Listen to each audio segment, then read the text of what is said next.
Delimar Vera. For 6 years, the city of Philadelphia told a mother named Luz Cuevas that her baby daughter was gone, that a house fire had taken everything from her, including a 10-day-old infant sleeping in her crib. The fire marshal's office ruled the remains completely consumed and closed the case as accidental. What nobody knew at the time was that Luz Cuevas would spend every single one of those years insisting they had it wrong, and that 6 years later, at a birthday party in North Philadelphia, she would come face to face with proof. Feltonville, Philadelphia. December 15th, 1997. A fire tore through the second-floor apartment where Luz lived with Pedro Vera. Their daughter, Delimar Vera Cuevas, had been in the upstairs bedroom. Firefighters searched the wreckage and recovered no body. The fire marshal's office, under investigator Vincent Heaney, whose handling would later face internal scrutiny, concluded the infant's remains had been entirely consumed by the flames. The case was closed. Luz refused to accept that. She went on Spanish-language radio and told anyone who would listen that her daughter had been taken from that apartment alive, and that the fire had been set to cover up the abduction. Her marriage to Pedro Vera collapsed under the strain. For 6 years, no official body validated what she was saying. She kept saying it anyway. On January 18, 2004, both the Vera family and the family of a woman named Carolyn Correa were invited to the same birthday party in North Philadelphia. Correa was a 42-year-old woman from Willingboro, New Jersey, married to one of Pedro Vera's cousins. She brought a 6-year-old girl she introduced as her daughter, Aaliyah Hernandez. Luz Cuevas looked at that child and saw her own face staring back at her. She did not make a scene. She did not confront Correa. Instead, under the pretense of helping the girl remove chewing gum from her hair, she quietly snipped a small lock and tucked it away.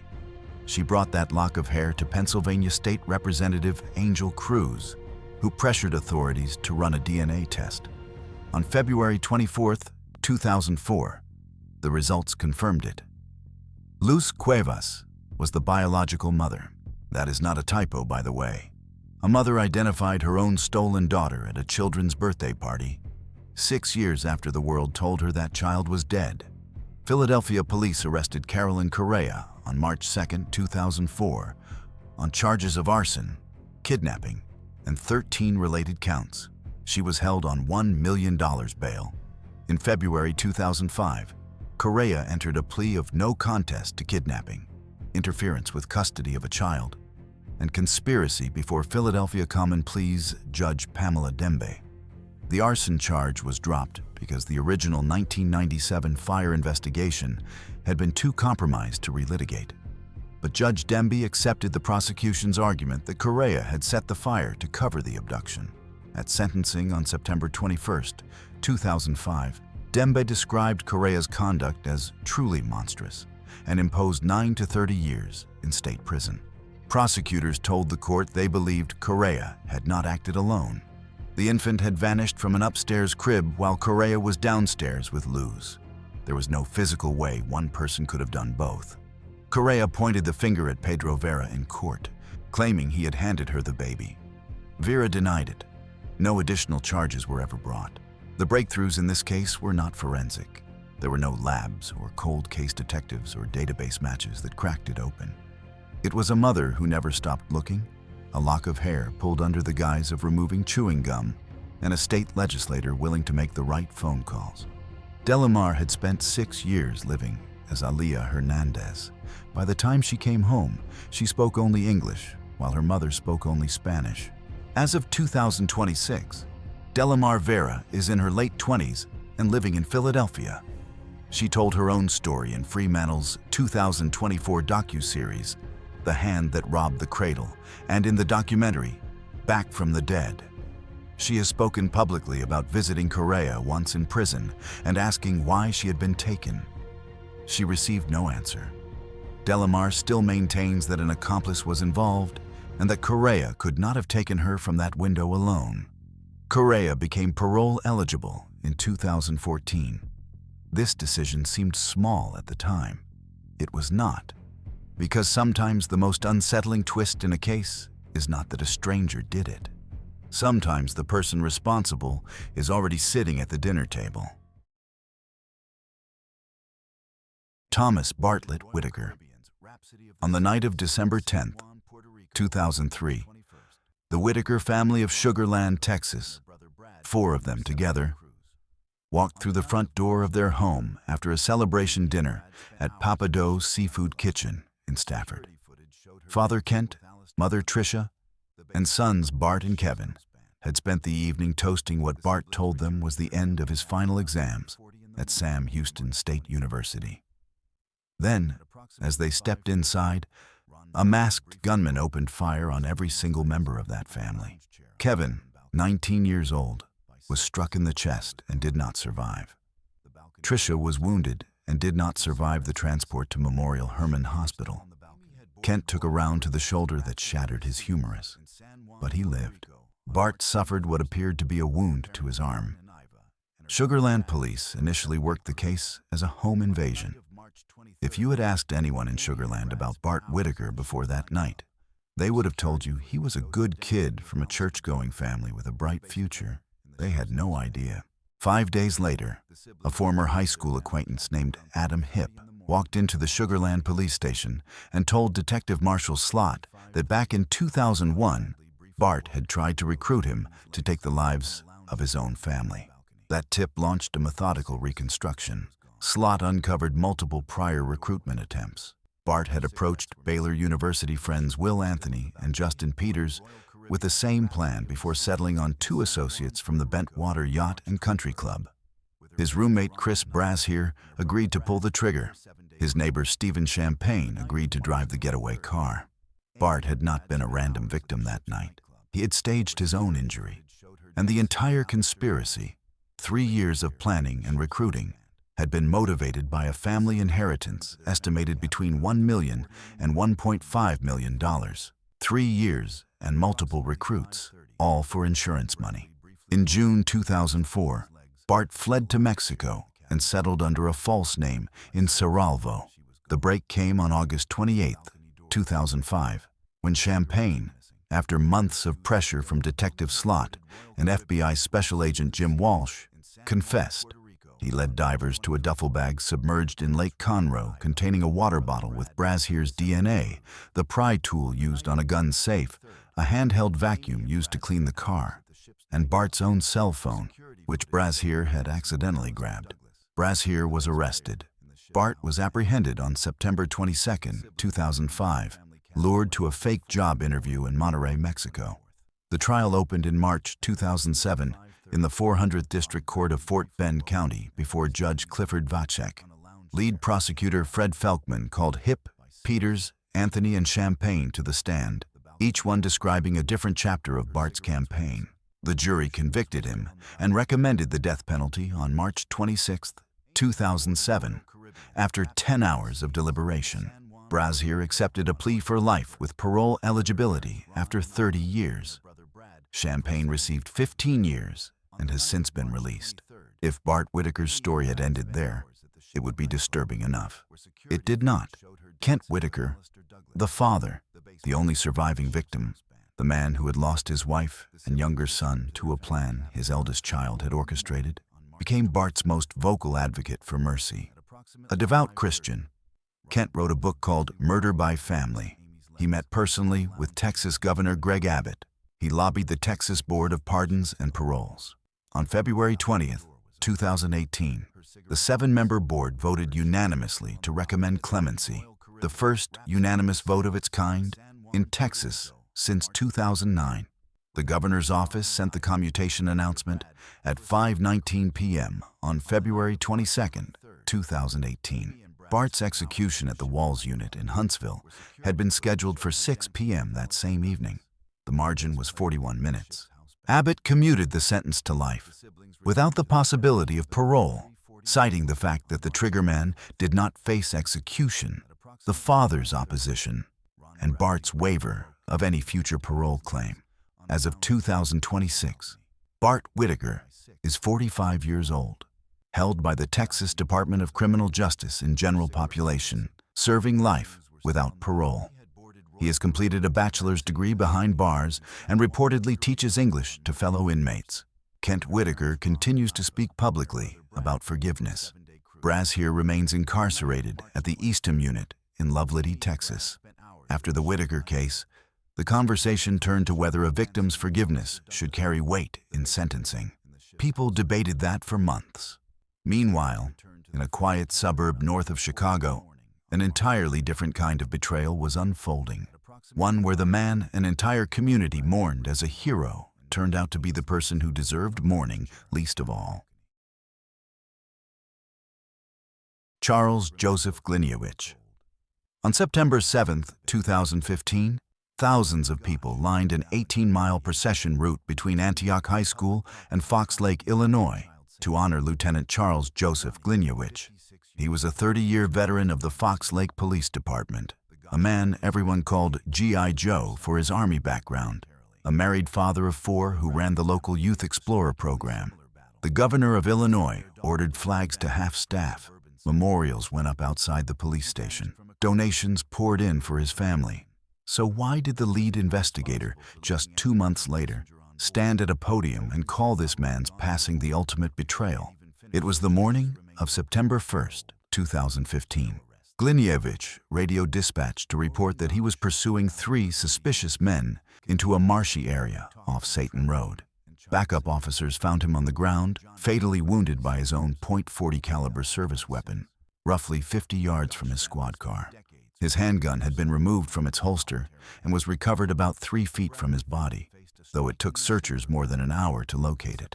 The response was massive. 99 law enforcement agencies contributed over 25,000 hours of manpower to the manhunt that followed. The first day alone cost nearly $250,000. The first 3 weeks ran past $300,000 across 50 suburban jurisdictions, with total costs exceeding $900,000. The narrative was clean and simple. A hero cop had been taken down in the line of duty. The Lake County Major Crime Task Force, led by Commander George Filenko, started pulling that story apart almost immediately. The forensic evidence did not support it. There were no defensive wounds on Gliniewicz's body. The shot pattern was consistent with self-infliction. His pepper spray and baton had been arranged in a way that looked staged rather than dropped during a struggle. A backup ammunition magazine was missing rounds, and then investigators recovered thousands of text messages from his personal cell phone. Those messages, exchanged with his wife Melody and son DJ, painted a picture that stretched back 7 years. From 2008 to 2015, Gliniewicz had been siphoning money from the Fox Lake Police Explorer Post 300, the very youth program he was celebrated for running. The funds had gone to vacations in Hawaii, gym memberships, mortgage payments, more than 400 restaurant charges, movie tickets, and personal loans to friends. The day before his passing, he had learned that village administrator Anne Marin was demanding a complete financial accounting. In earlier messages, he had discussed planting evidence on Marin, writing that he had thought through many scenarios. On November 4th, 2015, Commander Filenko held the press conference that ended the myth. He announced that the investigation had determined the scene was staged, the end result of years of criminal activity, and that Gliniewicz had been under escalating pressure over his management of the Explorer program. Filenko called it the ultimate betrayal to the community and to law enforcement. The fallout was scorching. The National Law Enforcement Officers Memorial Fund removed Gliniewicz's name from its wall. The Officer Down Memorial page deleted his listing. Donors who had given more than $100,000 to the family demanded refunds. Someone altered the Fox Lake Memorial to read G.I. Joke. The Boy Scouts disbanded Explorer Post 300 entirely. On January 27, 2016, Melody Gliniewicz was indicted on 4 counts of dispersing charitable funds without authority and 2 counts of money laundering. After 6 years of pre-trial proceedings, she pleaded guilty on February 4, 2022, to 1 felony count of deceptive practices, and all 6 original charges were dropped. Lake County Judge James Burris sentenced her to 24 months of probation and 150 hours of community service. The judge specifically noted, that there was no indication Melody had personally taken money from the Explorer Post. DJ Glinovich was investigated but never charged. As of 2026, the case is fully closed. Melody Glinovich remains in the Antioch area, having completed her probation. The Fox Lake Police Department operates under new leadership with financial oversight reforms in place. The case is now taught in Illinois police academies as a cautionary tale about institutional trust. Glinovich fooled a community for years, staging a line-of-duty death to cover a trail of stolen money. One man, one small town, one devastating deception. The case that follows operated on an entirely different scale, because for 4 months in the late 1970s, an unknown figure terrorized Los Angeles. Investigators spent months building a profile of a single offender. They were looking for the wrong number. Kenneth Bianchi and Angelo Buono. Between October 1977 and February 1978, 10 women and girls were found on hillsides across Los Angeles County. They had been abducted, harmed, and left in open view. The press gave the unknown offender a single name, the Hillside Strangler, and for months the city operated under the assumption that one person was responsible. That was the profile. By the time the case broke, investigators had to accept a reality that upended everything they thought they knew. There was no single offender. There were 2 of them, and they were related. Before the identities emerged, 52 officers from the LAPD, the Los Angeles County Sheriff's Department, and the Glendale Police Department were working the case as a joint task force. Detective Sergeant Frank Salerno led the sheriff's side of the investigation. Salerno would later become known for catching Richard Ramirez, the Night Stalker. LAPD homicide detectives Bob Grogan and Pete Finnegan worked alongside him. Mounting evidence suggested that a single person could not have carried out these acts alone. The way victims were transported required at least 2 people. Several survivors of near abductions described a ruse in which 2 men posed as plainclothes police officers. One of those survivors was Catherine Lorre, the daughter of actor Peter Lorre, who was let go after showing the men a photograph of herself with her famous father. The task force had a pattern and a method. They still had no names. The break came not in Los Angeles, but in Bellingham, Washington. Kenneth Bianchi, 27 years old, had quietly relocated from LA to the Pacific Northwest in early 1978. On January 11, 1979, he took the lives of 2 Western Washington University students, Karen Mandick and Diane Wilder. Inside a house he had been hired to guard as a security employee. Bellingham Police Chief Terry Mangan detained Bianchi almost immediately and made a call to Frank Salerno in Los Angeles. Addresses linked to Bianchi's former residences on East Garfield and Tamarind Avenue matched locations tied to multiple hillside crime scenes.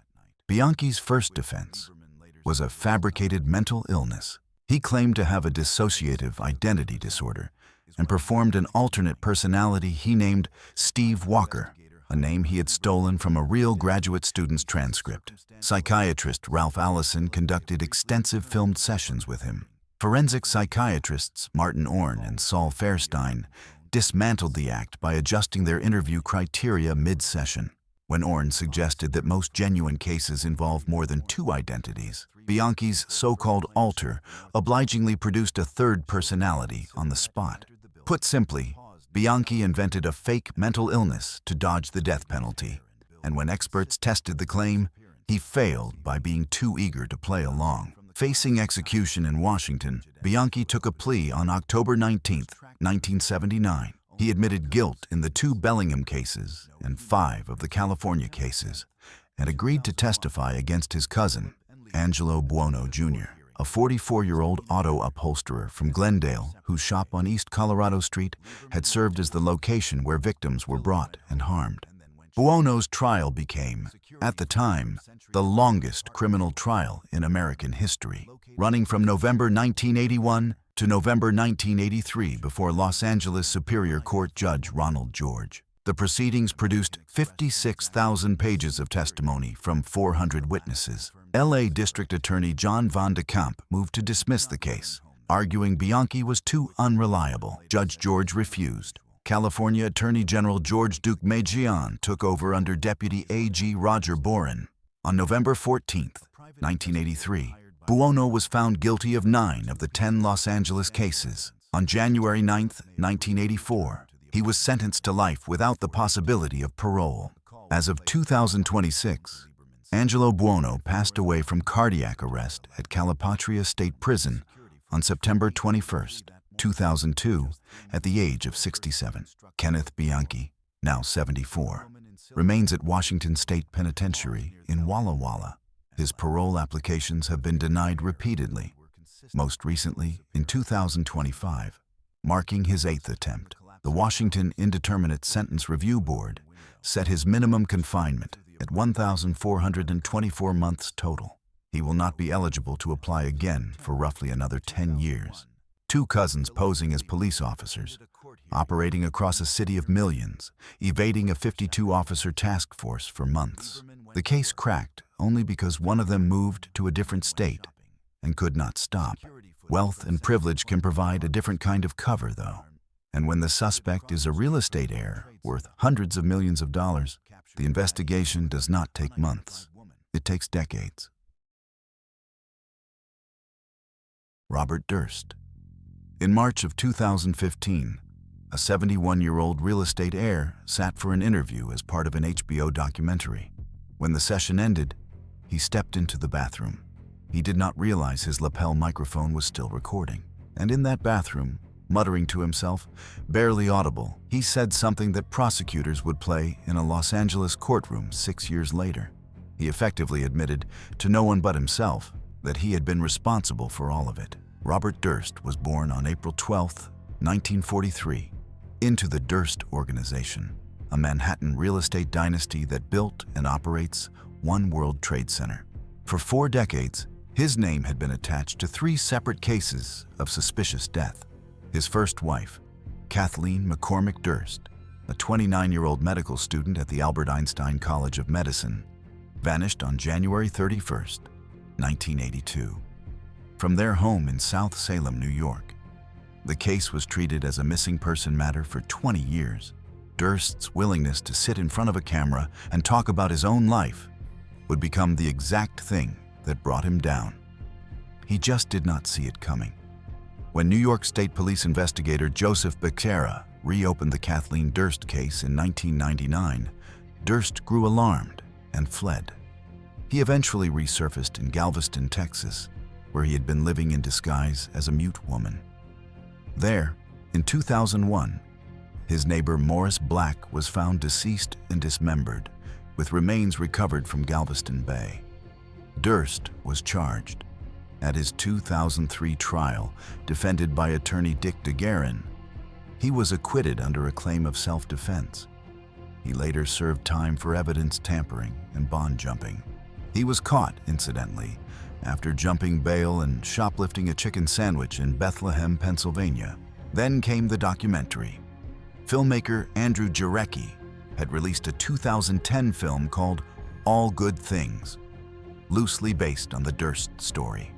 Durst himself reached out afterward and agreed to more than 20 hours of on-camera interviews, which became the 6-episode HBO series The Jinx.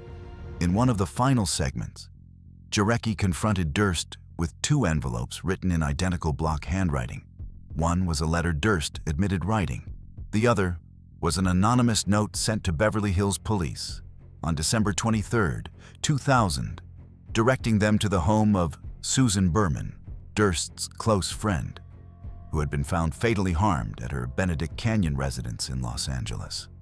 Both envelopes misspelled Beverly Hills the same way, as Beverley Hills. When Durst stepped into the bathroom after that confrontation, still wearing the live microphone, he muttered to himself that he had done it all. He was arrested the following day, March 14, 2015, at the JW Marriott Hotel in New Orleans. On his person, authorities found a loaded .38 caliber revolver, over $42,000 in cash, and a latex disguise. Los Angeles County prosecutors, led by Deputy DA John Lewin, spent 6 years building the case. The trial resumed before Judge Mark Wyndham in May 2021 after pandemic delays. Durst's friend Nick Chavin testified that Durst had told him over dinner that he had no choice regarding Berman, that it was either her or him. Durst took the stand himself for 15 days and admitted under cross-examination that he had written the anonymous note and had been at Berman's home the night she was found. He conceded it was very difficult to accept that he had written that letter and had not been responsible for her death. On September 17, 2021, the jury found him guilty of the first-degree taking of Susan Berman's life, with the special circumstance that she had been silenced as a witness. Judge Wyndham sentenced him to life without parole on October 14, 2021. Deputy D.A. Lewin described Durst as someone who took his wife's life and then continued to harm others to cover it up. New York followed. On November 1, 2021, a Westchester County grand jury indicted Durst for the second-degree taking of Kathleen Durst's life. D.A. Miriam Roca announced plans to transfer him from California. That never happened. On January 10, 2022, Robert Durst passed away at 78 at San Joaquin General Hospital, suffering from bladder cancer and complications from COVID.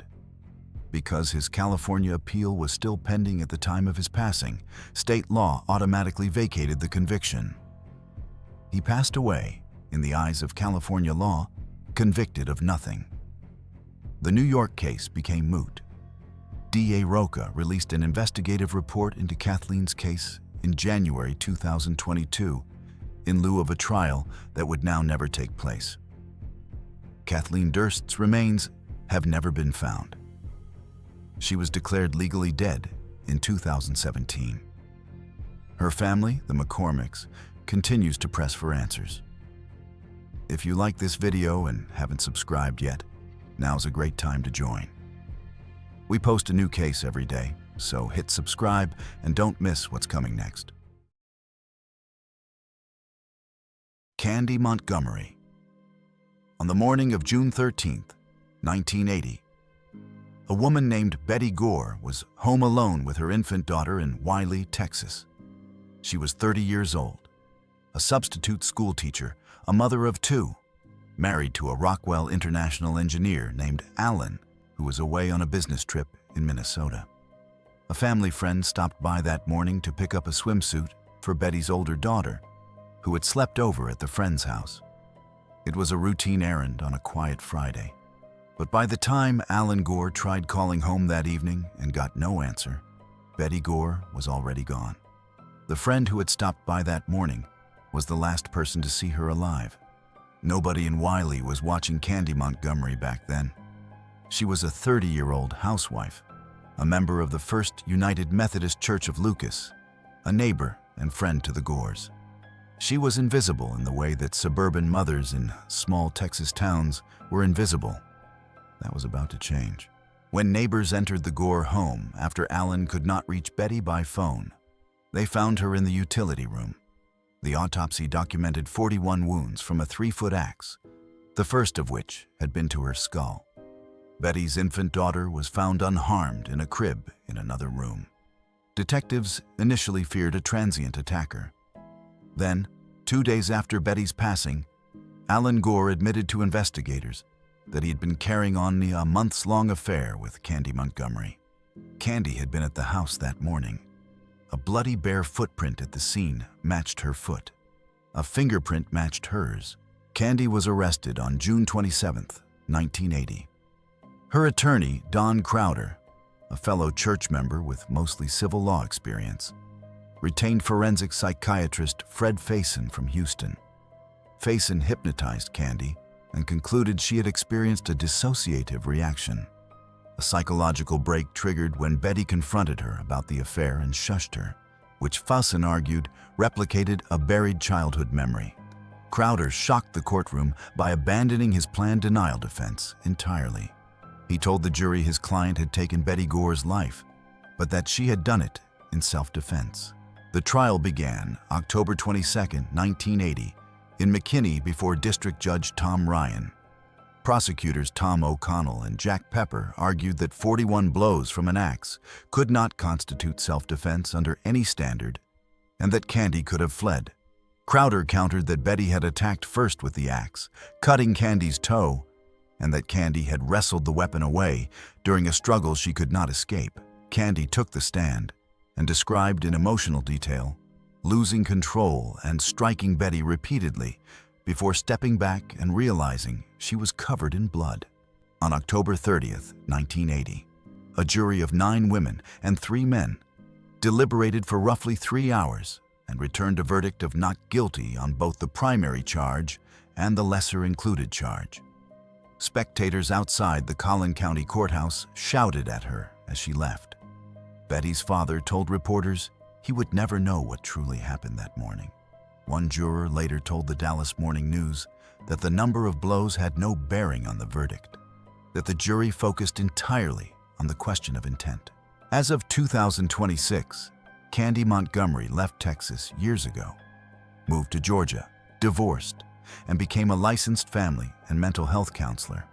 She has consistently declined media requests. Her defense attorney, Don Crowder, took his own life in 1999. The case re-entered public awareness through 2 dramatizations: Hulu's Candy, starring Jessica Biel, and HBO Max's Love and Death, starring Elizabeth Olsen, both drawn from John Bloom and Jim Atkinson's 1984 Texas Monthly reporting and their book, Evidence of Love. Alan Gore remarried, then divorced. He passed away in 2020. Candy Montgomery was acquitted and walked free. That verdict was final. It is one of the most debated self-defense cases in American legal history. Sometimes, though, the person responsible does not walk free.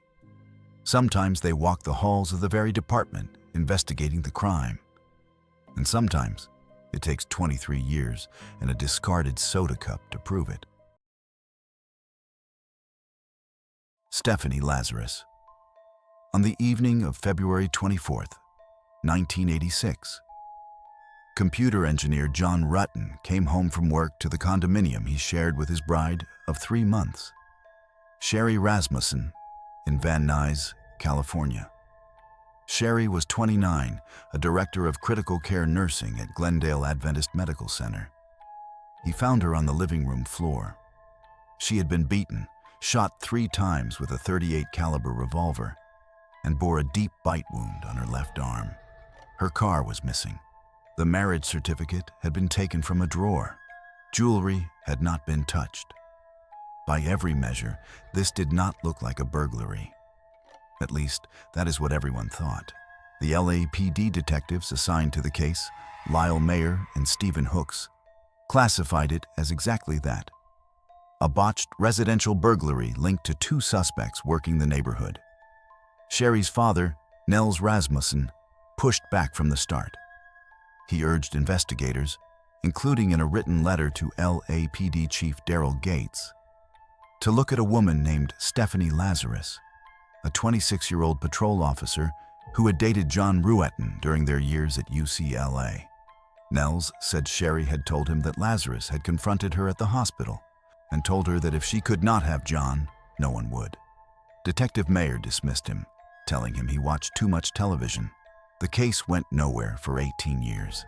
In 2004, an LAPD cold case unit reopened it and sent the bite mark swab, preserved in an evidence room freezer since 1986, for DNA analysis. In 2005, the results showed the saliva belonged to a female. The burglary theory collapsed. In February 2009, detectives Jim Nuttall, Pete Barba, and Greg Stearns zeroed in on Lazarus, who by then had spent more than 2 decades climbing the ranks of the LAPD. She was working the art theft detail across the hall from the cold case unit, investigating the very case she was connected to. And no, I am not making that up. Detectives tailed her to a Costco in Burbank, watched her drink from a soda cup, and recovered the discarded cup from the trash for DNA testing. The sample matched. Lazarus was arrested on June 5, 2009, at Parker Center, LAPD headquarters, after being lured in for a fake interview about an art theft case. Prosecutors Shannon Presby and Paul Nunez built the case before Judge Robert Perry. The defense challenged the DNA evidence as compromised by years of storage. Critical corroboration came from records showing Lazarus had reported her .38 caliber backup revolver as stolen to Santa Monica police 2 weeks after Sherry's passing. But contrary to LAPD policy, she never reported it to her own department. On March 8, 2012, the jury convicted Lazarus of first-degree taking of Sherry Rasmussen's life. Judge Perry sentenced her to 27 years to life on May 11, 2012. The conviction was upheld on appeal in 2015. Then Chief Charlie Beck publicly apologized for how long it had taken to bring the case to resolution. In November 2023, Lazarus confessed at a parole hearing and was initially found suitable for parole. Governor Gavin Newsom intervened. A 3-commissioner panel rescinded the grant in October 2024. In February 2025, her renewed bid was denied, with the commissioner finding her account of the events inconsistent with the forensic evidence. As of 2026, Stephanie Lazarus, now 64, remains incarcerated at the California Institution for Women in Corona. She is next eligible for parole consideration in 2028. Sherry's father, Nels Rasmussen, passed away in 2020. The family's attorney, John Taylor, continues to represent them at every hearing. An LAPD detective who committed a crime and then worked in the same building as the detectives investigating it for 2 decades, until a discarded cup in a Costco parking lot brought it all down. The evidence that breaks a case is not always high-tech. Sometimes it is a lock of hair at a birthday party. Sometimes it is a soda cup in a trash can. And sometimes it is a journal, handwritten by the offender himself, documenting everything he ever did. Joseph Nasso. On April 13, 2010, Nevada probation officers conducting a routine compliance search of a home in Reno walked into a back room and found something that would connect 4 unsolved cases spanning 17 years. The homeowner was a 76-year-old freelance photographer and Air Force veteran named Joseph Nasso. What they found inside that house was not what anyone had expected from a routine check on a shoplifting parolee. It was one of the most damning collections of confessional evidence in modern American criminal history. How does a man document his own crimes in handwriting, store the evidence in his own home for decades, and still avoid detection until a routine parole visit? That is the question at the center of this case. The 4 confirmed victims were Roxine Rogish, 18, found in Fairfax on January 11, 1977. Carmen Colon, 22, found along the Carquinez Scenic Highway in Contra Costa County on August 13, 1978. Pamela Parsons, 38, found in Yuba County in 1993. And Tracy Tafoya, 31, found in Yuba County on August 14, 1994. The press called him the Alphabet Killer because each victim's first and last name started with the same letter, a pattern that drew incorrect comparisons to a separate set of unsolved cases from Rochester in the early 1970s. Inside Nasso's Reno home, probation officers recovered a handwritten journal with entries dating back to the 1950s, detailing acts of violence against women in cities across 2 continents, including London, Cleveland, Kansas City, Buffalo, and Berkeley. They found a handwritten list he titled His List of 10, identifying victims only by location. Entries like Girl from Berkeley and Lady from 839 Leavenworth. They found thousands of photographs of women who appeared bound, unconscious, or worse, posed alongside mannequin parts. They found mannequins dressed and suspended by pantyhose. A safe deposit box in Reno contained additional photographs and newspaper clippings tied to identified victims. Lead investigator Marin County Sheriff's Detective Sergeant Anthony Brown built the case alongside cold case units in Contra Costa and Yuba counties. Nasso was charged in April 2011 and tried in 2013 in Marin County Superior Court before Judge Andrew Sweet. He represented himself with advisory counsel Pedro Oliveros. Prosecutors Rosemary Slote and Doria Hena presented the journal entries, reading passages aloud in closing arguments in which Nasso described in his own handwriting overpowering a woman outside her front door and being unable to stop himself. Forensic evidence included a mitochondrial DNA hair match and pantyhose ligature comparisons. On August 20th, 2013, a Marin County jury convicted Naso, then 79 years old, of 4 counts of first-degree taking of life with the special circumstance of multiple offenses. During the penalty phase, prosecutors presented evidence of 2 additional uncharged cases tied to Naso. On November 22, 2013, Judge Sweet imposed 4 consecutive death sentences, telling Naso directly that he was a cold-blooded offender who had preyed on others. Naso became the oldest person sent to death row in California since the state reinstated capital punishment in 1977. As of 2026, Joseph Naso is 91 years old and remains incarcerated at the California Health Care Facility in Stockton. California has not carried out an execution since 2006, and Governor Newsom imposed a moratorium in 2019.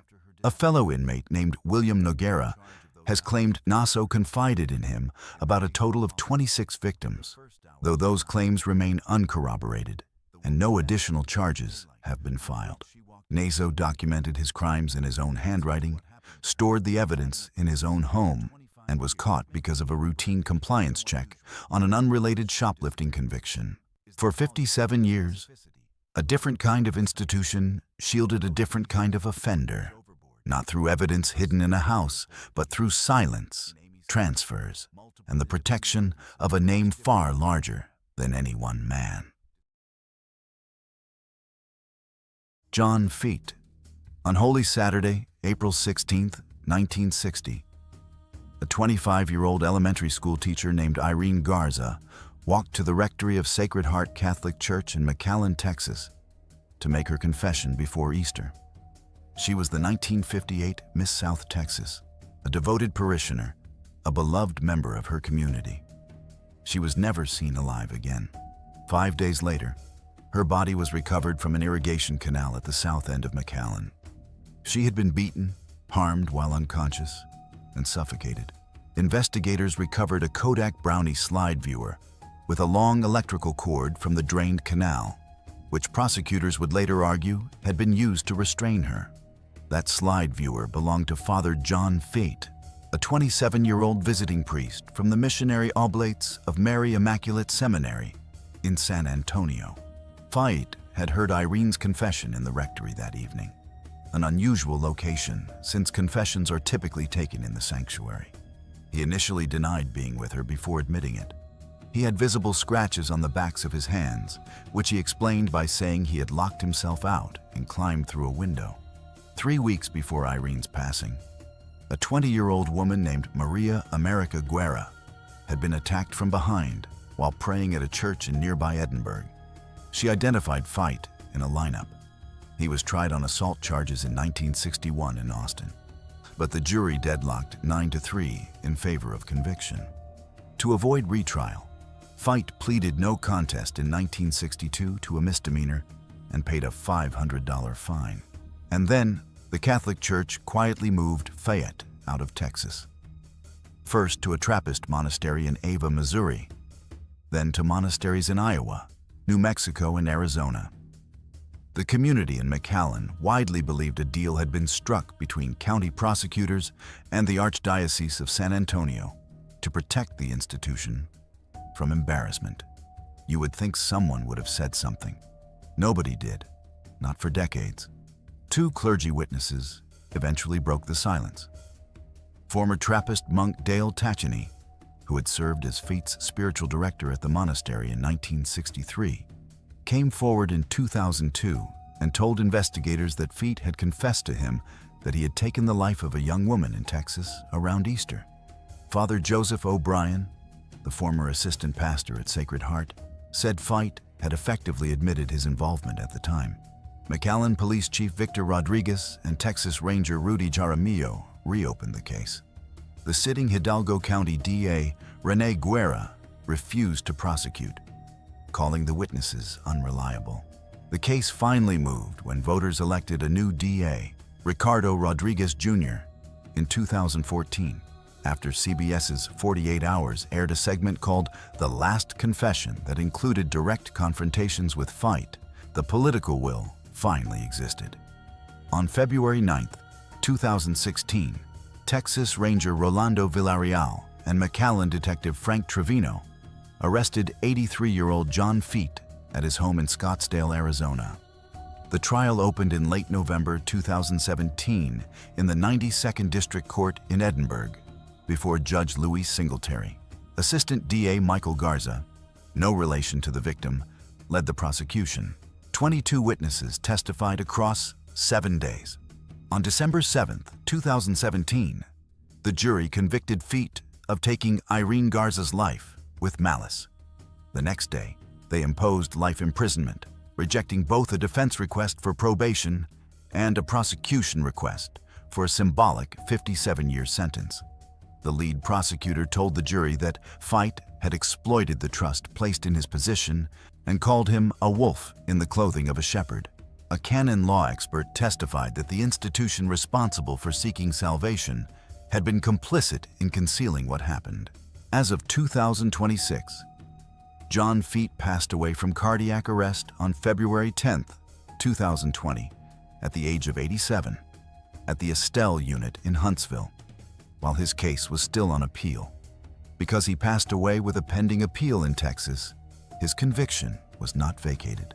It stands as a final adjudication. The Garza family, represented by Irene's cousin Noemi Ponce Sigler, continues to press the Catholic Church for documentation. Sigler said after the verdict that Fight had left this world without ever showing remorse for what he did to Irene, and that he now stood before the ultimate judge.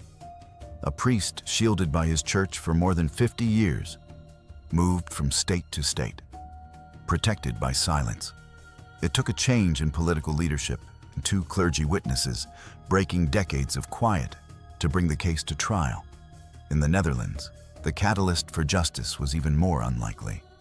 It was a false confession posted on social media by a family member willing to risk his own freedom to force the truth into the open. Nicole van den Hurk. On October 6, 1995, a young student named Nicole van den Hurk left her grandmother's home in the Wenzel district of Eindhoven, Netherlands, on her bicycle, heading to her part-time job at a supermarket in the Wenzel shopping center. She never arrived. Her bicycle was found that evening in the River Dommel. Her backpack was recovered 13 days later in the Eindhoven Canal.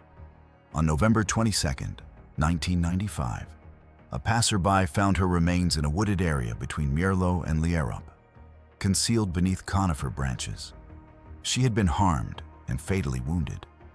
More than 1,000 mourners attended her funeral on November 28. Dutch police briefly arrested Nicole's stepfather, Ad van den Hurk, and her stepbrother, Andy van den Hurk, in 1996, but released both without charge after no evidence linked them to the crime. The DNA technology available in the Netherlands at that time could not isolate a usable profile from the available evidence swabs. The case went cold. A 2004 cold case review examined the file again and still produced no arrests. For 16 years, the case sat untouched.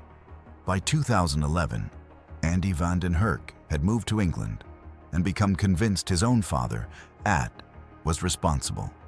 On March 8, 2011, Andy posted publicly on social media that he would be arrested that day for the taking of his sister's life, that he had confessed. British police arrested him. He was extradited to the Netherlands on March 30th and released 5 days later because the social media post was the only evidence. Andy then publicly retracted, telling media outlets in both countries that the confession had been a deliberate ploy. He explained that his only goal had been to force police to exhume Nicole's remains so that modern DNA technology could be applied to the case. He acknowledged it could have gone horribly wrong, but said his ultimate aim was to uncover the truth. It worked. The Dutch cold case team exhumed Nicole's remains in September 2011. New DNA extraction yielded 2 distinct foreign male profiles. One belonged to her boyfriend at the time. The other matched no one in the existing database. Investigators then connected the unknown profile to a 2000 case in Valkenswaard, in which a young woman had been attacked after being pulled from her bicycle. The perpetrator in that case had been convicted in 2001, and his DNA was on file. The profiles matched. On January 14, 2014, Dutch police arrested the man, identified in Dutch media under privacy convention as Joost de G, a then 46-year-old with prior convictions for violent offenses. He was charged with the harm inflicted on Nicole and with her death. The trial opened on November 2, 2015, in the district court in the city of S.Hertogenbosch. The defense, led by attorney Job Knoster, attacked the DNA analysis as inconclusive, pointing to unexplained peaks that could suggest a third contributor. The defendant denied ever knowing Nicole.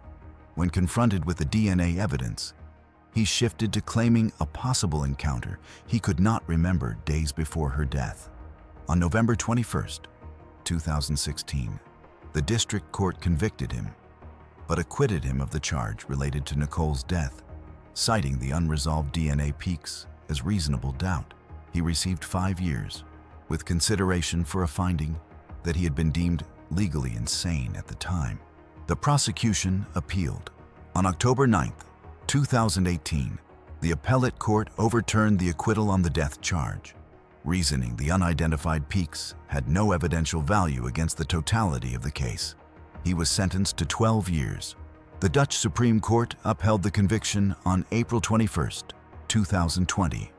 As of 2026, the convicted man is serving his 12-year sentence, with release approaching given credit for time served since January 2014. Andy van den Herk, the stepbrother who engineered the false confession that cracked the case open, made his final public post in August 2021. His social media account has since been converted to a memorial page. Multiple sources report he took his own life. The case is now taught in Dutch criminology programs as a study in the limits and the possibilities of forced reopening of cold cases. 10 cases, 10 different twists that no one saw coming. A mother at a birthday party, a son at a celebration dinner, a hero at his own funeral, 2 cousins behind one name, a billionaire in a bathroom, a housewife with an axe, a detective across the hall, a photographer with a journal, a priest protected for decades, and a stepbrother willing to confess to a crime he did not commit, just to force the truth out. Thanks for watching. Click here for the next video.